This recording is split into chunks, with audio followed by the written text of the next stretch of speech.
ഈന്തപ്പന മരത്തിൻ്റെ പൂ കെട്ടിക്കൊണ്ടിരിക്കുകയാണ് കേട്ടോ. അത് ആൺപൂവിൻ്റെ പൊടി പെൺപൂവിൻ്റെ ആ കൊലയിൽ വിതറി കൊടുക്കണം. ആ പുള്ളിൻ്റെ കയ്യിൽ ആ കവറിൽ ആ സാധനം ഉണ്ട്.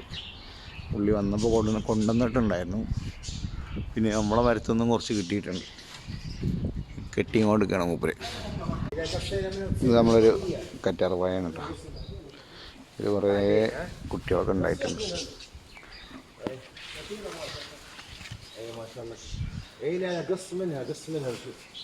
നമ്മളെ കിളിക്കുട്ടികളൊക്കെ ഇവിടെ ഉണ്ട് കേട്ടോ. എല്ലാവരും അവിടെ ഉണ്ട്. നമ്മളെ തക്കാളി ചെടിയിലൊക്കെ പഴങ്ങളൊക്കെ ആയി തുടങ്ങി. കായ്ക്ക് എല്ലാത്തിലും ഇവിടെയൊക്കെ ഉണ്ടായിട്ടുണ്ട് തക്കാളി. ഇവിടെ ഉള്ളത് കുറച്ച് വലുതായിട്ടുണ്ട്.